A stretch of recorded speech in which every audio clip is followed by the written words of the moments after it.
ಬೆಂಗಳೂರಿನಲ್ಲಿ ಆಟೋ ಚಾಲಕರ ಪರಿಸ್ಥಿತಿ ಹೇಳೋದಕ್ಕೆ ಬರ್ತಾ ಇಲ್ಲ. ಪರದಾಡ್ತಿದ್ದಾರೆ ಗ್ಯಾಸ್ಗಾಗಿ. ಬೆಳ್ಳಂಬೆಳಗ್ಗೆ ಗ್ಯಾಸ್ಗಾಗಿ ಅರ್ಧ ಕಿಲೋಮೀಟರ್ ಕ್ಯೂ ನಿಂತಿದ್ದಾರೆ. ಗ್ಯಾಸ್ಗಾಗಿ ಕ್ಯೂ ನಿಂತಿದ್ದಾರೆ ಆಟೋ ಚಾಲಕರು. ಬೆಳಗಿನಿಂದ ಊಟ ತಿಂಡಿ ಏನೇನೂ ಇಲ್ಲ, ಕಾಯ್ತಾ ನಿಂತಿದ್ದಾರೆ. ಈಗ ಬರುತ್ತೆ ಆಟೋವನ್ನ ಚಾಲೂ ಮಾಡಬಹುದು ಅಂತ. ಬೆಳ್ಳಂಬೆಳಗ್ಗೆ ಗ್ಯಾಸ್ಗಾಗಿ ಅರ್ಧ ಕಿಲೋಮೀಟರ್ ಕ್ಯೂ ಇದೆ. ಗ್ಯಾಸ್ಗಾಗಿ ಕ್ಯೂ ನಿಂತಿದ್ದಾರೆ ಆಟೋ ಚಾಲಕರು. ಜೆಪಿ ನಗರದ ಕೊತ್ತನೂರು ಬಳಿ ಆಟೋ ಕ್ಯೂ ನಿಂತಿದೆ. ಕ್ಯೂ ನಿಂತ್ಕೊಂಡ್ರು ಗ್ಯಾಸ್ ಸಿಗತ್ತಾ ಇದೇ ಡೌಟ್. ಯಾಕಂದ್ರೆ ಇದು ಇವತ್ತಿನ ಪರಿಸ್ಥಿತಿ ಅಲ್ಲ, ನಿನ್ನೆ ಮೊನ್ನೆಯಿಂದಲೂ ಕೂಡ ಇದೇ ರೀತಿಯಾದಂತಹ ಪರಿಸ್ಥಿತಿ ತಲೆದೋರಿರೋದು. ಏನಾಗುತ್ತೆ, ಯಾವುದೋ ದೇಶದಲ್ಲಿ ಯುದ್ಧ ನಡೀತಾ ಇದೆ, ಅದು ನಮಗೆ ತಟ್ಟಿದ್ರು ಕೂಡ ಸ್ವಲ್ಪ ದಿನ ಇರುತ್ತೆ. ಇರುವಂತ ದಾಸ್ತಾನುವಿನಲ್ಲಿ ಸಂಗ್ರಾಹಕದ ಅಲ್ಲಿ ಅಡ್ಜಸ್ಟ್ ಮಾಡ್ಕೊಳ್ಬಹುದು ಅನ್ನುವಂತ ಲೆಕ್ಕಾಚಾರ ಇತ್ತು. ಎಲ್ಲ ತಲೆ ಕೆಳಗೆ ಆಗಿದೆ. ಈಗ ದೃಶ್ಯದಲ್ಲಿ ಗಮನಿಸ್ತಾ ಇದ್ದೀರಲ್ಲ, ಅರ್ಧ ಕಿಲೋಮೀಟರ್ ಕ್ಯೂ ಅನ್ನ ನಿಂತ್ಕೊಂಡಿರೋದು ಆಟೋ ಚಾಲಕರು. ಊಟ ತಿಂಡಿಯನ್ನ ಬಿಟ್ಟು ಗ್ಯಾಸ್ ಬರುತ್ತೆ, ಅದು ಕೂಡ ಡೌಟೇ ಬಹುತೇಕ. ಇವತ್ತೇ ಈ ರೀತಿ ಆದ್ರೆ ನಾಳೆ ನಾಡಿದ್ದು ಮತ್ತಷ್ಟು ಉಲ್ಬಣವಾಗುವಂತ ಪರಿಸ್ಥಿತಿ ಎದುರಾಗುತ್ತೆ. ಈಗಾಗಲೇ ಏನು ಪ್ರಯಾಣಿಕರುಗಳು ಕೂಡ ಆಟೋವನ್ನ ಬುಕ್ ಮಾಡ್ತಾರೆ, ಬಟ್ ಆಟೋ ಸಿಗ್ತಿಲ್ಲ ಅನ್ನುವಂತ ಸಮಸ್ಯೆಗಳು ಕೂಡ ಎದುರಾಗ್ತಾ ಇರೋದು. ಒಟ್ಟಿನಲ್ಲಿ ಗ್ಯಾಸ್ ಸಿಗೋದಿಲ್ಲ ಅಂತ ಹೇಳಿದ್ರೆ ಈಗಾಗಲೇ ಜನಜೀವನ ಅಸ್ತವ್ಯಸ್ತವಾಗಿದೆ. ಆಟೋ ಚಾಲಕರು ಕೂಡ ಹೊಟ್ಟೆಗೆ ತಣ್ಣೀರು ಬಟ್ಟೆ ಆಗಬಹುದು.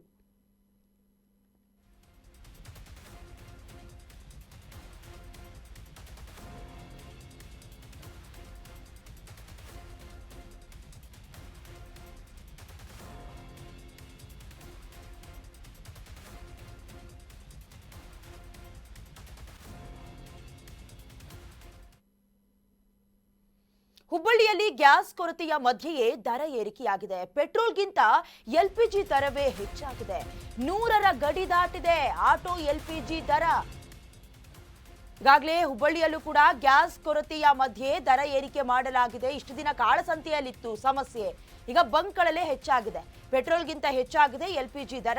100ರ ಗಡಿ ದಾಟಿದೆ ಆಟೋ ಎಲ್ಪಿಜಿ ದರ. ಒಂದು ರೀತಿಯ ಹಿಸ್ಟ್ರಿ ಇದು. ಪೆಟ್ರೋಲ್ ದರ ಪ್ರತಿ ಲೀಟರ್ಗೆ 102.66 ಪೈಸೆ ಇಷ್ಟಾಗತ್ತೆ. ಎಲ್ಪಿಜಿ ಪ್ರತಿ ಲೀಟರ್ಗೆ 105 ರೂಪಾಯಿ. ಏಜಿಸ್ ಬಂಕ್ನಲ್ಲಿ ಗ್ಯಾಸ್ ದರ ಬಲು ದುಬಾರಿಯಾಗಿದೆ. ಹುಬ್ಬಳ್ಳಿಯ ಗೋಕುಲ್ ರಸ್ತೆಯ ಏಜಿಸ್ ಬಂಕ್ನಲ್ಲಿ ಇನ್ನೇನು ಮಾಡೋದಕ್ಕಾಗೋದಿಲ್ಲ. ಈಗ ಸಿಗ್ತಾ ಇರೋದೇ ಕಡಿಮೆ ಅಂತ ಹೇಳಿದಾಗ, ಬೇಡಿಕೆ ಜಾಸ್ತಿ ಇದೆ, ಪೂರೈಕೆ ಕಡಿಮೆ ಇದೆ ಅಂತ ಹೇಳಿದಾಗ ರೇಟ್ ಜಾಸ್ತಿ ಆಗೋದು ಸರ್ವೇ ಸಾಮಾನ್ಯ. ಅದೇ ರೀತಿಯಾದಂತಹ ಪರಿಸ್ಥಿತಿ ಈಗ ಎದುರಾಗಿರೋದು. Complete depends upon the gas. ಏನು ಮಾಡೋದಕ್ಕಾಗೋದಿಲ್ಲ. ರೇಟ್ ಜಾಸ್ತಿ ಆದ್ರೂ ಪರವಾಗಿಲ್ಲ, ಅಟ್ಲೀಸ್ಟ್ ಚಾರ್ಜಸ್ ಅಲ್ಲಿ ಸ್ವಲ್ಪ ಏರಿಳಿಕೆ ಮಾಡಿಕೊಂಡು, ಅಂದ್ರೆ ಒಂದು ದಿನದ ದಿನಗೂಲಿಗೂ ಕೂಡ ಅವಲಂಬಿತವಾಗಿರುವಂತ ಆಟೋ ಚಾಲಕರ ಪರಿಸ್ಥಿತಿಯು ಕೂಡ ನಮ್ಮ ರಾಜ್ಯದಲ್ಲಿ ಬಹಳಷ್ಟಿದೆ. ಹೇಳಬೇಕಂದ್ರೆ ಆಟೋವನ್ನ EMI ಅಲ್ಲೋ ಲೋನಲ್ಲೋ ತೆಗೆದುಕೊಂಡವರು ನಿಜಕ್ಕೂ ಕೂಡ ಕಂಗಾಲಾಗಿ ಆಕಾಶ ನೋಡುವಂತ ಪರಿಸ್ಥಿತಿ ಎದುರಾಗಿದೆ. ಅದೇ ರೀತಿ ಈಗ ಹುಬ್ಬಳ್ಳಿಯ ಪರಿಸ್ಥಿತಿಯು ಕೂಡ ಪೆಟ್ರೋಲ್ ದರ ಪ್ರತಿ ಲೀಟರ್ಗೆ 102 ರೂಪಾಯಿ 66 ಪೈಸೆಗೆ ಹೆಚ್ಚಳವಾಗಿದೆ. ಒಂದು ರೀತಿ ಪೆಟ್ರೋಲ್ಗಿಂತ LPG ರೇಟೇ ಜಾಸ್ತಿ ಆಗ್ತಾ ಇರೋದು ಆಟೋ ಚಾಲಕರನ್ನ ನಿದ್ದೆಗೆಡಿಸ್ತಾ ಇದೆ. ಇನ್ನು ಹುಬ್ಬಳ್ಳಿಯಲ್ಲಿ ಬಹುತೇಕ ಗ್ಯಾಸ್ ಬಂಕ್ಗಳು ಬಂದ್ ಆಗಿದೆ. ಬೇಕಾಬಿಟ್ಟಿ ದರ ಏರಿಕೆ ಮಾಡ್ತಿದ್ದಾರೆ ಬಂಕ್ಗಳು. LPG ಬಂಕ್ಗಳ ವಿರುದ್ಧ ಚಾಲಕರು ಆಕ್ರೋಶವನ್ನ ಹೊರಹಾಕ್ತಿದ್ದಾರೆ. ರಾಜ್ಯ ಸರ್ಕಾರ ಇದೆಯಾ ಅಥವಾ ಸತ್ತಿದ್ಯಾ ಗೊತ್ತಾಗ್ತಿಲ್ಲ ಅಂತ ಅಸಮಾಧಾನವನ್ನ ಹೊರಹಾಕ್ತಿದ್ದಾರೆ. ಮನ ಬಂದಂತೆ ಗ್ಯಾಸ್ ದರ ಏರಿಕೆ ಮಾಡಲಾಗ್ತಾ ಇದೆ. ಇದೇ ರೀತಿ ರೇಟ್ ಜಾಸ್ತಿ ಆಗ್ತಾ ಇದ್ರೆ ಹೇಗೆ ಆಟೋ ಓಡಿಸೋದು, ಯಾವ ರೀತಿ ಜೀವನ ಸಾಗಿಸೋದು, ಇದು ಪ್ರಶ್ನೆ. ಸರ್ಕಾರ ಆಟೋ ಗ್ಯಾಸ್ ದರ ಇಳಿಕೆ ಮಾಡಿ ಅಂತ ಆಗ್ರಹಿಸ್ತಿದ್ದಾರೆ. ರಾಜ್ಯ ಸರ್ಕಾರಕ್ಕೆ ಇದರ ಅರಿವಿದೆಯಾ, ಪರಿಜ್ಞಾನ ಇದೆಯಾ ಗೊತ್ತಿಲ್ಲ. ಏನ್ ಹೇಳ್ತಾರೆ, ಸ್ಟಾಕ್ ಇಲ್ಲ, ಯುದ್ಧ ನಿಲ್ಲತ್ತೆ, ಸರಿ ಹೋಗುತ್ತೆ, ಅಡ್ಜಸ್ಟ್ ಮಾಡ್ಕೊಳ್ಳಿ. ಅಡ್ಜಸ್ಟ್ ಸರ್ಕಾರ ಅನ್ನೋದು ಬಹಳಷ್ಟು ಚೆನ್ನಾಗಿ ಗೊತ್ತಿದೆ. ಕುತ್ತಿಗೆವರೆಗೂ ಬರೋವರೆಗೂ ದಾಸ್ತಾನುಗಳನ್ನ ಇಟ್ಕೊಂಡಿರ್ಲಿಲ್ವಾ? ಬಟ್ ನೀವೆಲ್ಲ ಗಮನಿಸ್ತಾ ಇರಬಹುದು, ಸಮಾಜದಲ್ಲಿ ಯಾರ್ಯಾರು ಸಮಸ್ಯೆಯನ್ನು ಎದುರಿಸ್ತಿದ್ದಾರೆ, ಮೂಲಭೂತವಾಗಿ ಯಾರ್ಯಾರು ಕಷ್ಟಕ್ಕೆ ಶರಣಾಗ್ತಿದ್ದಾರೆ ಅಂತ ಹೇಳಿದ್ರೆ ಆಟೋ ಡ್ರೈವರ್ಗಳು. ಯಾರಾದ್ರೂ ಸಚಿವರು, ಶಾಸಕರು, ಜನಪ್ರತಿನಿಧಿಗಳು ಬಂದು ನಮಗೆ ಗ್ಯಾಸ್ ಇಲ್ಲ ಅಥವಾ ನಮಗೆ ಸಮಸ್ಯೆ ಆಗ್ತಿದೆ ಅಂತ ಯಾರು ಕೂಡ ಹೇಳ್ತಾ ಇಲ್ಲ.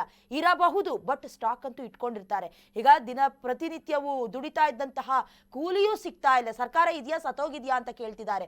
ಒಂದು ಲೆಕ್ಕದಲ್ಲಿ ಸತ್ತಂತೆ ವರ್ತಿಸ್ತಿದೆ ಅಂತ ಹೇಳಿದ್ರು ಕೂಡ ತಪ್ಪಾಗ್ಲಿಕ್ಕಿಲ್ಲ. ಅವ್ರಿಗೀಗ ಏನು ಬೈ ಎಲೆಕ್ಷನ್ ಆಗ್ತಾ ಇದೆ, ಅದರಲ್ಲಿ ಯಾರು ಗೆಲ್ತಾರೆ, ಕುರ್ಚಿ ಕದನ ಆಗ್ತಾ ಇದೆ, ಯಾರು CM ಆಗ್ತಾರೆ, ಅಧಿಕಾರವನ್ನ ಉಳಿಸ್ಕೊಳ್ಳೋದು ಯಾವ ರೀತಿ, ಈ ಲೆಕ್ಕಾಚಾರದಲ್ಲಿ ದಾರಿಯ ಹೊರತಾಗಿ ಜನಸಾಮಾನ್ಯರ ಸಮಸ್ಯೆಯನ್ನ ಕೇಳೋದಕ್ಕೆ ಯಾರೊಬ್ರು ಬಂದಿಲ್ಲ ಅನ್ನೋದು ನಿಜಕ್ಕೂ ಕೂಡ ರಾಜ್ಯದ ವಿಪರ್ಯಾಸ.